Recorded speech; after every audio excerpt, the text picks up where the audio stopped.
नमस्कार साथियों, Bharat corona YouTube channel पर आप सभी का तहे दिल से इस्तकबाल। आज हम आए हुए हैं अमर ज्योति पब्लिक स्कूल भादराचुन। ये विद्यालय एक ऐसा विद्यालय जो कृषि संकाय के कारण काफ़ी चर्चा में है। मैं खुद इस विद्यालय का फ़ैन हो चुका हूँ और आज हम बात करेंगे यहाँ के संस्था प्रधान श्रीमान हनुमान सिंह जी बीटू से। तो चलते हैं उनकी ओर। बहुत बहुत आभार भरत जी का आप हमारे विद्यालय में पधारे। स्वागत है आपका। अमर ज्योति शिक्षण संस्थान परिवार आपका तहे दिल से स्वागत करता है कि आप यहाँ पधारे।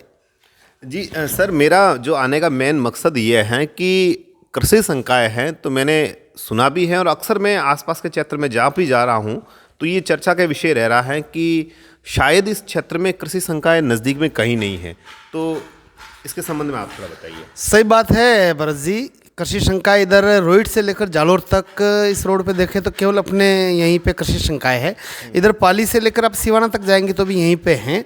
दूर दूर तक कोई कृषि संकाय नहीं। और कृषि संकाय की पहल हमने सबसे पहले की और इसकी प्रेरणा जो मैं आपको बताऊं तो हमें मिली जो पूर्व विधानसभा अध्यक्ष राजा जी गोपाल सिंह जी, जो खुद कृषि में स्नातक थे और उनके साथ मेरा काफ़ी मिलना जुलना होता था और वो मेरे हमेशा प्रेरणा स्रोत भी रहे और हमारे विद्यालय के संरक्षक भी रहे।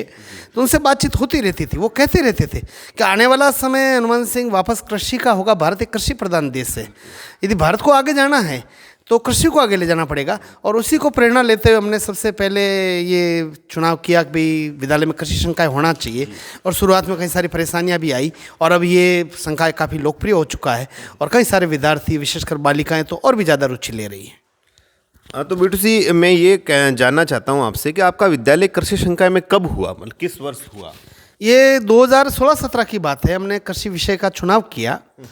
उस समय हमने जब 12th की मान्यता ली तो हमने सोचा कि विज्ञान संकाय में तो बच्चे पढ़ रहे हैं, इंजीनियरिंग कर लेते हैं, मेडिकल कर लेते हैं, उसमें बहुत ज़्यादा कंपटीशंस भी है। गांव का बच्चा एक एवरेज होता है और यदि वो कृषि संकाय में शिक्षित होगा, प्रशिक्षित होगा तो वो स्वरोजगार भी पैदा करेगा और नौकरी में भी जाएगा। तो उस प्रकार से हमने ये विचार किया। मैं एक चीज़ और जानना चाहता हूँ हनुमान सिंह जी आपसे कि इसमें ये काफ़ी सारी भ्रांतियां हैं बच्चों को कि शायद इसमें स्कॉलरशिप नहीं आती होगी या फिर हमारे जेब से पैसे लग रहे हैं तो आगे फिर कॉलेज में क्या होता होगा। तो इस संबंध में आप थोड़ा अगर आप बताएंगे तो एक बच्चों में एक जागृति पैदा हो जाएगी, नहीं सच में ये चीज़ है। तो स्कॉलरशिप या प्रोत्साहन राशि जो सरकार द्वारा जो प्राप्त हो रही हो उसके संबंध में थोड़ा बताइए। ऐसा है ब्रज जी, जब 2020 के बाद में सरकार ने निश्चित किया, ये 19-20 के बाद में, कि भाई कृषि संकाय में जो रुचि आनी चाहिए थी वो आ नहीं पाई लोगों में, क्योंकि आर्ट्स साइंस तो जानते थे, कॉमर्स जानते थे कृषि के बारे में। तो कृषि विभाग ने एक प्रोत्साहन देने का निश्चय किया राजस्थान सरकार ने और एक निश्चित रूप से अच्छी पहल थी। तो शुरुआत में इन्होंने 11वीं-12वीं में 5,000 और कॉलेज स्तर पे 12,000 और PhD स्तर पे 15,000 रखा। पर ये राशि थोड़ी कम जान पड़ती थी। 5,000 में बच्चे थोड़ा मतलब वो एक के भी 5,000 ही मिल रहे हैं। तो अब ये पिछले बजट में माननीय मुख्यमंत्री अशोक गहलोत ने घोषणा की कि अब ये 15,000 कर लिए 11th-12th में और आगे जो कॉलेज स्तर पे 25,000 और PhD पर 40,000 कर लिए। और विशेषकर बालिकाओं के लिए की है, क्योंकि बालिकाएं ही हैं जो एक आगे तक अपने कृषि का वगैरह जो भी है, बोली चाहे वो जैविक खेती है, चाहे डेयरी है, चाहे वो मधुमक्खी पालन है, कई सारे ऐसे रोजगार उत्पन्न होंगे और उससे है जो आगे बढ़ सकते हैं अपन, देश की प्रगति हो सकती है। और कई सारे गवर्नमेंट जॉब भी इसमें ज़्यादा संभावना है आने वाले समय में, क्योंकि खेती पे ही आधारित अपनी अर्थव्यवस्था रही है और विशेषकर राजस्थान तो कृषि प्रधान राज्य है। तो इसके लिए तो आने वाले समय में रामबाण साबित होगा, ऐसा मैं समझता हूँ। जी बहुत धन्यवाद। और सभी से मेरी गुजारिश रहेगी, कृषि संकाय में आप संस्था प्रधान महोदय ने बताया है कि कुल 45,000 रुपये तक की राशि स्पेशल बच्चियों के लिए मिल रही है। तो निस्संदेह कृषि क्षेत्र में आप अपना भविष्य बना सकते हैं। और वापस से कहना चाहूँगा कि कृषि संकाय आने वाले समय में एक मांग है, क्योंकि आप विश्व के अन्य देशों में देखेंगे तो कृषि के कारण वो हालांकि उत्पादन में आगे बढ़ रहे होंगे पर कृषि के कारण कहीं न कहीं वो पिछड़ रहे हैं। और ये हमारा एक अच्छा प्रयास है राजस्थान सरकार का कि वो कृषि को बढ़ावा दे रहे हैं।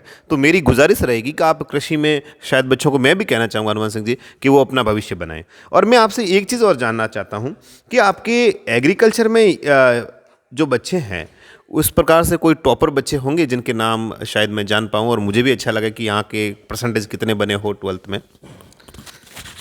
देखिए, शुरुआत की बात करूं मैं तो पहले बैच में काफ़ी कुछ परेशानी हमारे पास रही कि कम बच्चे थे, फिर भी उसमें कई सारे बच्चे थे। जैसे एक मनीषा पटेल थी, उसका जेट में भी चयन हुआ, उसने एग्रीकल्चर सुपरवाइजर भी दिया, अच्छा स्कोर प्राप्त किया पिछली बार, इस बार और तैयारी कर रही है। और भी पिछली बार भी 2-3 विद्यार्थी उदयपुर तैयारी कर रहे थे, उनके भी स्कोर अच्छे बने हैं। इसमें क्या होता है, एक तो जेट एग्ज़ाम होता है, एक ICR होता है और एक BHU का होता है, और बाकी एग्रीकल्चर सुपरवाइजर की वगैरह ये जनरल वैकेंसियाँ 12th पास आउट आती रहती है।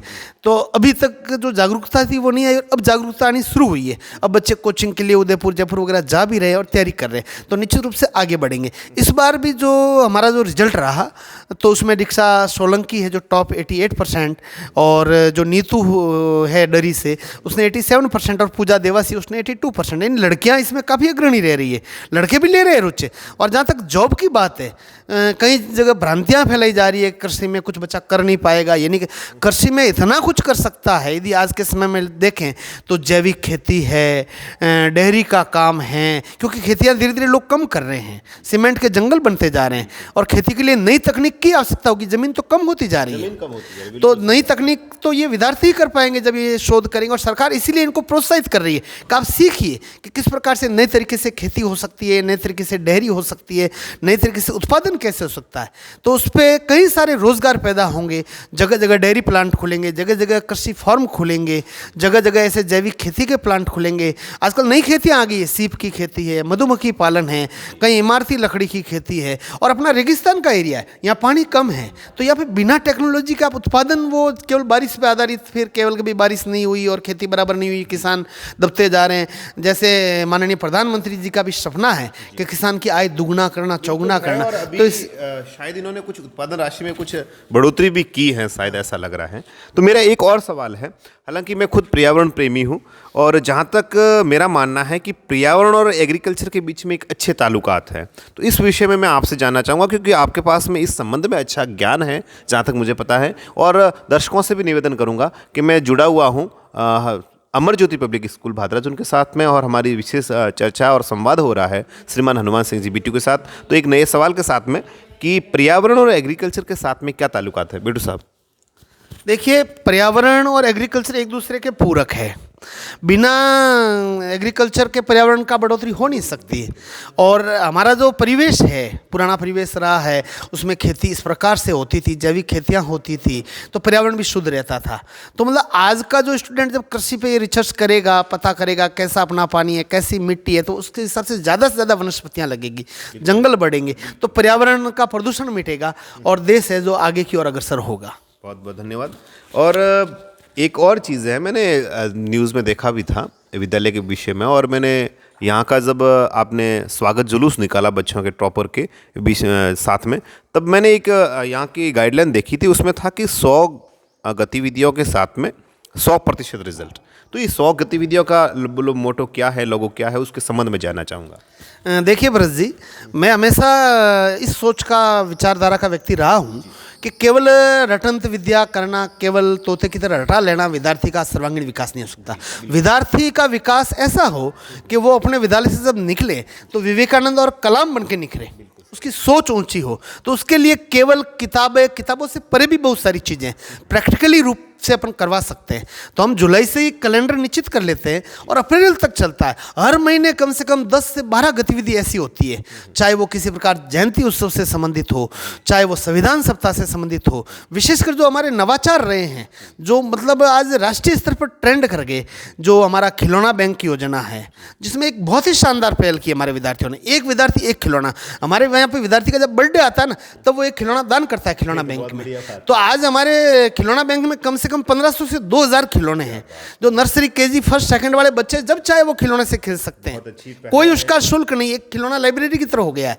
हमारा एक पिकनिक सप्ताह कॉन्सेप्ट चलता है, जब होली के आसपास एग्जाम आने होते हैं उससे पहले हैं, तो हमारा महीना 1.5 महीना तक पिकनिक सप्ताह चलता है। तो भादराजून के आसपास जितने भी रमणीक और पर्यटन और धार्मिक और प्राकृतिक स्थान, उनका हम एक क्लास को एक दिन विजिट करवाते हैं। तो उससे वो प्रकृति के बारे में, वहाँ की धार्मिक मान्यताओं के बारे में, रीति रिवाजों के बारे में, ग्रामीण परिवेश के बारे में, पशुपालन के बारे में जानते हैं। तो उससे बच्चे का जो ऑल अराउंड डेवलपमेंट होता है, और जो बच्चा वो उन गतिविधियों से सीखता है ना, वो ही रिजल्ट होता है। बाकी मार्कशीट कोई बड़ा पैमाना नहीं होता है कि भले वो रटंत विद्या से आ जाए, रट के बना ले, या 2 दिन 4 दिन पढ़ के बना ले, या कोई नकल से बना ले, वो कोई बड़ा पैमाना नहीं होता। हमारे यहाँ बच्चा टॉपर भी रह रहा है तो वो सभी गतिविधियों में भाग लेता है।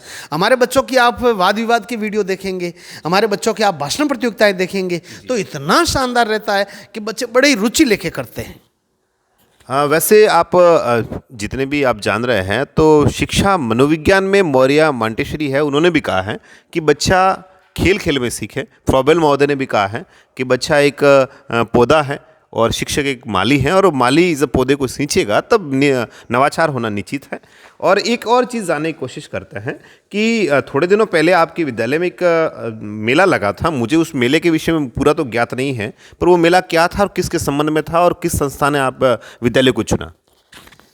ये राजस्थान सरकार का जो विज्ञान और प्रौद्योगिकी विभाग है, तो वो क्या करता है कि ये विज्ञान और प्रौद्योगिकी के प्रचार प्रसार के लिए जो राष्ट्रीय विज्ञान दिवस आता है वैज्ञानिक सीवी रमन के जन्मदिन पे 28 फरवरी, तो 28 फरवरी से 15 मार्च तक ये अलग अलग जगह पे एक जिले में एक संस्था को ये चुनते हैं और वहाँ पर ये विज्ञान दिवस समारोह होता है, जिसमें विज्ञान से संबंधित विभिन्न प्रकार की एक्टिविटीज़ करवानी होती है। क्विज है, चाहे वो चार्ट है, मॉडल है, विज्ञान से संबंधित स्लोगन हैं, कविताएँ, जो भी है विज्ञान से संबंधित जिसमें बच्चों में वैज्ञानिक सोच विकसित हो, तो उसको लेकर एक ऐसी वैकेंसीज निकली थी और हमने इसके लिए अप्लाई किया। तो उसका चयन हुआ हमें कि भाई हम उस पर खरे उतरे, क्योंकि उसमें वो मांगते हैं कि आप कितने एक्टिव हो। केवल पढ़ाई वाली स्कूल नहीं चाहिए उनको, पढ़ाई के साथ एक्टिविटी वाली स्कूल चाहिए, हाँ, सह शैक्षणिक गतिविधियों के लिए। और उसमें एक नहीं 27 प्रकार की एक्टिविटी ऐसी होती है जो उसमें सरकारी या गैर सरकारी संस्थान को भागीदार बनाते हैं। तो आने वाले समय में विज्ञान व प्रौद्योगिकी विभाग से और भी कई सारे ऐसे कार्यक्रम होंगे जिसमें बच्चे हैं जो बाहर टूर पे जाएंगे, इसरो का भ्रमण करेंगे, वो कहीं और वैज्ञानिक पार्कों में जाएंगे, कहीं और जयपुर, उदयपुर, अहमदाबाद तक भी जाएंगे, बेंगलोर तक भी जाएंगे, नेशनल स्तर के कॉम्पिटिशन्स में भी भाग लेंगे। तो उसमें भी हमारे विद्यालय का ये चयन हो रखा है। तो ये वापस अब जिन जो जैसे उनका जो कैलेंडर आएगा उसके अनुसार हमें इन्फॉर्म होगी और हमारे विद्यार्थी इसमें भाग लेंगे। तो ये राष्ट्रीय विज्ञान प्रौद्योगिकी विभाग और अमर ज्योति स्कूल के संयुक्त तत्वाधान में हुआ था। 2 दिन का मेला लगा था और पूर्व विधायक शंकर सिंह जी राजपुरोहित आहोर और बाल विकास कल्याण समिति की अध्यक्षा लीला राजपुरोहित जी, नौरवा सरपंच जी, महामंडलेश्वर संतोष भारती जी वगैरह कई गणमान्य लोग और बहुत सारे अभिभावक भी आए थे। और कम समय में विद्यार्थियों ने ऐसे ऐसे मॉडल और इतने बाल वैज्ञानिकों ने शानदार प्रोजेक्ट पेश किए कि लोग देखते ही मतलब दांतों तले उंगली दबा गए। और वास्तव में उन बच्चों ने बहुत मेहनत की और ये हमारा ये एक्टिविटी आधारित होने पर ये फ़ायदा मिला कि उसमें बच्चों में रुचि भी बढ़ती है और बच्चे आगे भी बढ़ते हैं। बहुत शुभकामनाएं उसके लिए। और विज्ञान एवं प्रौद्योगिकी विभाग द्वारा आपके विद्यालय का चयन हुआ था और बहुत खुशी की बात है। और एक इस प्रकार से कहें कि एक नवाचार था विद्यालय के प्रति भी और इस क्षेत्र में कि आपके विद्यालय को चुना। और एक और बात जानना चाहूँगा कि मेरा एक जानना है और मुझे जैसी सूचना मिली है, जैसा कि मुझे ज्ञात है कि इस विद्यालय में विशेषकर, हालांकि लड़के लड़कियां कॉमन है, कोई बड़ी बात नहीं, पर मैंने ये समझने को मिला, मुझे सुनने को मिला कि आप लड़कियों हेतु बहुत विशेष प्रयास करते हैं। आप लड़कियों हेतु विशेष प्रयास करते हैं, तो लड़कियों हेतु आप क्या कर रहे हैं विद्यालय, ये जानना चाहूँगा कि किस प्रकार से। देखिए, मेरा एक सपना था और हमारे जो संस्था के संरक्षक रहे पूर्व राजा गोपाल सिंह जी विधानसभा अध्यक्ष थे पूर्व, तो उन्होंने मुझे कई बार कहा भी था कि हनुमान सिंह जी, आप विद्यालय चला रहे हो, एक ऐसा काम कर रहे हो, समाज का पुनीत कार्य है, रोजगार अलग बात है, पर बालिकाओं के लिए इस क्षेत्र में बहुत ही पिछड़ापन था। बालिकाएं 8वीं के बाद पढ़ना ही नहीं चाह रही थी, उनको उपयुक्त माहौल नहीं मिल पा रहा था स्कूल में। मेन बात ये है। वो मतलब ये डर सी रही थी। जब हमने 8 तक विद्यालय चला रहे तो कई सारे पेरेंट्स रोजाना आके कह रहे थे, सर आप यहाँ तो 10 तक स्कूल करी नहीं, तो हम तो बच्चों को छुड़वा रहे हैं, तो हमें 10th करनी पड़ी। और जब 10th के 1-2 बैच चले तो फिर पेरेंट्स 10th के बाद में छुड़वाने लगे, आप 12th करिए। और अभी हमारे ऊपर प्रेशर कॉलेज के लिए भी है कि नहीं, हमारी बच्चियाँ बाहर नहीं जाए, क्योंकि माहौल सूटेबल हो जाता है, सुरक्षित माहौल है। हमारे यहाँ पे क्या होता है कि हमने हमेशा शुरू से रखा है कि 50-50 का क्राइटेरिया रखा है। 50% हम महिला स्टाफ रखते हैं और 50% पुरुष स्टाफ रखते हैं, तो एक अच्छा सामंजस्य भी चलता है और बालिकाएं अपने आप को सुरक्षित भी महसूस करती हैं। और हमारे बेटियों के मतलब इतने मतलब निडरता के साथ और साहस के साथ वो पढ़ती है ना। हर एक क्लास में आप देखोगे तो टॉपर्स में गिनती बालिकाओं की ज़्यादा आती है। और कृषि जैसे संकाय को बालिकाओं द्वारा लेना और एक उसको चैलेंज करना बहुत बड़ी बात होती है। तो उसके लिए हम बहुत प्रयास कर रहे हैं। अभी भी हमारा 26 जून को अमर ज्योति स्थापना दिवस है भरत जी, और पिछले बार हमने एक चैन शुरू की, एक अग्निपथ नाम से एक हमने सेमिनार कार्यक्रम, कैरियर काउंसलिंग कार्यक्रम चलाया है। तो इस बार भी हम करने जा रहे हैं। उसमें क्या होगा, जो 10वीं पास आउट जो भी विद्यार्थी, जितने में चाहे लड़के लड़कियां हैं, तो उनकी हम कैरियर काउंसलिंग कराएंगे। एक्सपर्ट बुलाते हैं, बड़े बड़े प्रोफेसर, बड़े बड़े वैज्ञानिक वगैरह, जो भी जानकार IT विभाग के वगैरह, कॉमर्स, साइंस, आर्ट्स, एग्रीकल्चर के जानकार लोगों को बुलाते हैं, और सेमिनार भी होता है। और उसमें उन बालक बालिकाओं और अभिभावकों की काउंसलिंग करते हैं कि आपका बच्चा 10th के बाद में कौन सा सब्जेक्ट ले और क्यों ले, इसके पीछे हाँ, इसके क्या कारण है, उसमें क्या रोजगार है, क्या आगे जाके वो बनेगा, कैसे क्या करेगा, पेरेंट्स की आर्थिक स्थिति क्या है, सामाजिक स्थिति क्या है, बच्चा क्या करना चाहता है, पेरेंट्स क्या चाहता है। तो उन सब से हम बात करते हैं, जो आने वाले एक्सपर्ट्स बात करते हैं, और उनको हम राय देते हैं। और पिछली बार भी आप यकीन नहीं करोगे, पहली बार हमने ये कार्यक्रम रखा था और 55 स्टूडेंट्स और करीबन 50 के लगभग अभिभावकों ने, 100 के लगभग गैदरिंग थी। और हमारे परम मित्र श्रवण Singh ji, associate professor Bangar college से, आफरी से सोनलाल जी गर्ग जोधपुर से, आफरी जोधपुर से, और 2 एक्सपर्ट्स, एक मनोवैज्ञानिक हेमंत जी सियाग जालोर से, और सेंट एंस स्कूल जालोर के प्रिंसिपल किशोर जी राजगुरु आए थे, और उनसे हमने व्याख्यान भी रखे, और उन्होंने बहुत ही अच्छी तरह से मोटिवेट किया। भले ही वो बच्चा किसी भी स्कूल में एडमिशन ले, ये सभी के लिए निःशुल्क होगा। आसपास के विद्यार्थी आ सकते हैं, निःशुल्क रजिस्ट्रेशन कराएंगे, और शानदार रूप से उनकी करियर काउंसलिंग करते हैं, ताकि बच्चा भ्रमित नहीं हो। नहीं तो क्या होता है, पेरेंट्स तो चाहता है साइंस ले, बच्चे की रुचि आर्ट्स में होती है, वो चला जाता है, फिर वो बीच में छोड़ना पड़ता है, जो अपेक्षित उसको रिजल्ट मिलना चाहिए वो मिल नहीं पाता है, और बच्चा इधर उधर भटकता रहता है। नहीं, आपकी ये बात मुझे बहुत अच्छी लगी कि बच्चे के अनुसार ही वो चीज़ें होनी चाहिए। अगर बच्चा चाहता है, मैं भी आप सभी से कहना चाहूँगा कि अगर बच्चा चाहता है कि वो आर्ट्स ले, तो बच्चे के हिसाब से चले। बच्चा चाहता है कि वो साइंस ले, तो बच्चे के हिसाब से चले। क्योंकि आपने सभी ने दोस्तों एक मूवी देखी होगी, तारे ज़मीन पर। उसमें बताया गया है कि हनुमान सिंह जी की हर एक बच्चा एक स्पेशल बच्चा है, उसके ऊपर किसी प्रकार का दबाव न बनाएं। बच्चा बिल्कुल कोमल एक सफ़ेद कागज़ की तरह है, आप उसको कि उसकी मर्जी से करने दें, वो बच्चा आपको निस्संदेह अच्छा रिजल्ट देगा। और जाते जाते मैं आपसे एक लास्ट बात पूछना चाहूँगा कि भविष्य में आप अपने स्टूडेंट है, अपने स्टूडेंट का मतलब आपके विद्यालय के ही नहीं, अपने क्षेत्र के जिले भर के विद्यार्थियों के लिए जो हमारे साथ में जुड़ रहे हैं, जो हम देख रहे हैं हमें, उन सभी के लिए आप क्या संदेश देना चाहेंगे? देखिए, विद्यार्थियों के लिए ये संदेश है कि जो अपना जालोर जिला है ना, वो पिछड़ा इलाका है। अभी भी हम देखते हैं, कई बार हमारा विद्यालय ऐसा है ना, तो 12th पास आउट के साथ ही उनको गाइड भी करना शुरू कर लेता है कि आप PTT का फॉर्म भरिए, BSTC का फॉर्म भरिए, आपको तैयारी के लिए आगे भरिए, CUT का भरिए, नीट की करिए, तैयारी जो भी करिए। उसमें हम बराबर काउंसलिंग भी करते हैं बच्चे की, बच्चे को बताते भी है कि भाई 12th के बाद में आपको क्या, जैसे 10th के बाद में हम अग्निपथ रख रहे हैं, वैसे 12th के बाद में बच्चों के लिए भी ये कार्यक्रम में स्वागत है कि वो करना चाहते क्या करना। ऐसे हमने कई सारे विद्यार्थियों को तैयार भी किया। इस बार हमने एक पहल भी की है, हमने 2021 से एक पूर्व विद्यार्थी को हम अमर ज्योति गौरव पुरस्कार देते हैं। 2021 में एक इंडियन एयरफोर्स में जो विद्यार्थी हमारा नर्सरी से 12th तक पास आउट हमारा विद्यार्थी, और हमने तैयार किया, हमारी गाइडलाइन में वो पला बढ़ा, आगे पढ़ा, और वो इंडियन नेवी एयरफोर्स में हुआ, ईश्वर चंद्र वैष्णव राणा से। फिर सेकंड नंबर 2022 में हमने डॉक्टर ममता प्रजापत निमला की ढाणी से, बहुत ही साधारण परिवार से, बहुत ही किसान परिवार से, आज वो बच्ची SMS से MBBS कर चुकी है, आगे वो एम्स दिल्ली की ओर जा रही है सर्जन बनने के लिए। ये बहुत बड़ी एक संस्था के लिए और एक क्षेत्र के लिए पूरी गाइडलाइन वो रही है, जो मेरी रही है भरत जी, हमारी संस्था के लिए। जब भी उनको, उन बच्चों को गाइडलाइन की जरूरत होती है, वो रात को 12 बजे भी फोन करते हैं, जवाब देते हैं। जहाँ जरूरत होती है, चाहे वो आर्थिक रूप से, सामाजिक रूप से, गाइडलाइन रूप से जो भी होती है, हम उनकी मदद करते हैं। एक विद्यार्थी हमारा पूर्व खुशवंत राजपुरोहित, जो अभी ताइवान यूनिवर्सिटी में उसका PhD के लिए सिलेक्शन हुआ है, गवर्नमेंट सीट पे, पूरे खर्चे पे 1 लाख की JRF सीट के साथ, तो उसको हमने 2023 के अमर ज्योति गौरव सम्मान के लिए चुना है। तो ऐसे कई सारे विद्यार्थी हैं। और दूसरी, मैं ये नहीं कहता कि हमारी स्कूल में पढ़ने वाले विद्यार्थी को कोई गाइडलाइन मिलेगी। दूसरा, किसी भी स्कूल का विद्यार्थी हो, अपने क्षेत्र का हो, वो आए और वो जानकारी ले। उसको कोई जानकारी नहीं है, चाहे वो कोटा जाना चाहता है, चाहे वो जोधपुर जाना चाहता है, दिल्ली जाना चाहता है, उदयपुर जाना चाहता है, तो हम उसको गाइडलाइन करते हैं, पर्याप्त रास्ता बताते हैं। किसी बालिका को मदद भी होती तो करवाते हैं, कोई संस्था से भी करवाते हैं, किसी भामाशाह से भी करवाते हैं, किन्हीं सामाजिक संस्थाओं से भी बात करते हैं, तो उससे मतलब बालिकाओं, बच्चों को वगैरह हेल्प मिल जाती है और वो आगे तक बढ़ पाते हैं। तो निश्चित रूप से अपने समाज में जागृति की जरूरत है। और मैं तो अभिभावकों और इन युवाओं को यही संदेश देना चाहूँगा कि वो बच्चों को पढ़ाएं, बच्चों को वगैरह छोड़ा है नहीं। आजकल खूब सारी कॉलेजें हो गई है और खूब सारी सुविधाएं हो गई है, ऐसा बात नहीं है। घर से दूर बलिया भद्राजुन से बाहर निकल के और जाओगे तो भी बाहर है, दिल्ली जाओगे तो भी बाहर है। और बहुत ही जागरूकता आ गई और सोशल मीडिया और टेक्निक का समय आ गया पूरा। आप वहाँ से बैठे बैठे कैमरे में देख सकते हो आपकी बच्ची क्या कर सकती है। तो कहीं डरने की या घबराने की आवश्यकता नहीं है। तो मुझे बहुत अच्छा लगा आपसे जुड़ करके, और निस्संदेह आप जिस तरह से बढ़ रहे हैं, आप अपनी संस्था को जिस तरह से बढ़ा रहे हैं, जिस तरह से आप अपने एरिया में रिजल्ट दे रहे हैं हनुमान सिंह जी, तो इसके निश्चित इसके पीछे ये भी एक मेरा मानना है कि कहीं न कहीं आपके जो प्रधानमंत्री जिस प्रकार से मजबूत होता है तो उसका कहीं न कहीं मंत्रिमंडल मजबूत होता है, तब जाकर के प्रधानमंत्री मजबूत होता है। तो निस्संदेह आपका जो पूरा स्टाफ है वो बिल्कुल मजबूत है, और उनके लिए मैं जाना एक बार बधाई आपके मुँह से सुनना चाहता हूँ। देखिए, कोई अकेला व्यक्ति कुछ नहीं कर सकता। मेरी जो स्टाफ टीम है ना, बहुत ही शानदार है जी।